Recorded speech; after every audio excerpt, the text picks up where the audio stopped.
First iconic character Dronacharya का जो महाभारत में आपने प्ले किया, मैं जानना चाहूंगी इसकी कास्टिंग कैसे हुई, मतलब आपको कैसे इसके लिए कास्ट किया गया? यस ये भी एक कहानी है मेरे साथ। उन दिनों मैं इतना बुढ़ा नहीं था जितना मैं अभी दिखता हूँ। नहीं sir, you are always young. Thank you so much.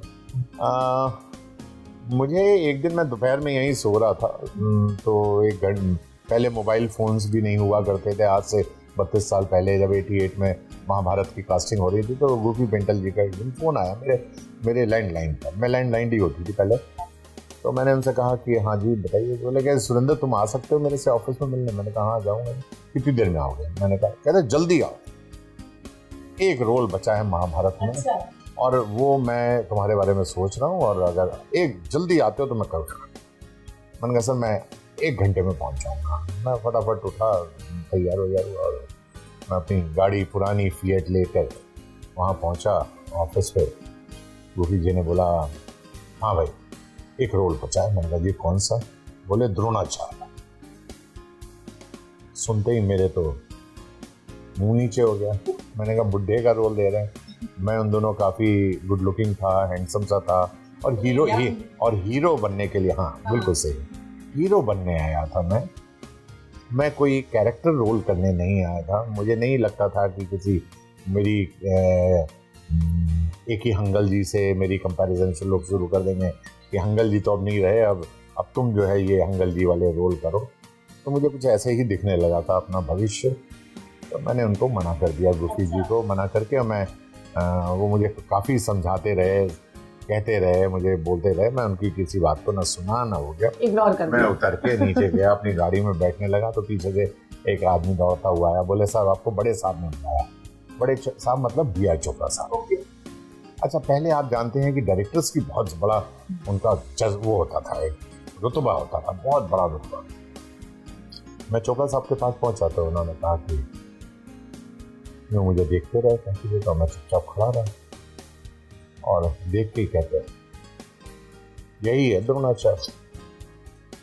फिर मुझे लगा झटका वहां पे। मैंने कहा एक तो गोपी से निपट कर आया हूँ, बड़े साहब के सामने बोलने की मेरी हिम्मत नहीं थी, क्योंकि बी.आर. चोपड़ा साहब जिन्होंने बड़ी बड़ी फिल्में बनाई, वो मुझे सामने से कह रहे हैं भाई ये आदमी डन।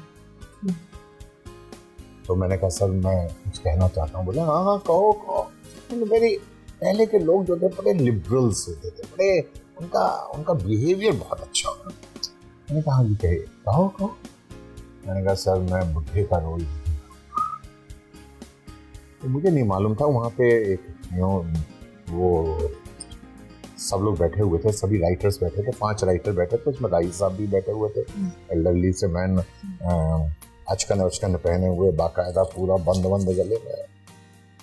उन्होंने सुनना था कि उन्होंने पीछे मुड़ के मुझे यूं देखा और अब तंबाकू बहुत खाते थे, थूका। क्या कहा है? बुढ़ा था?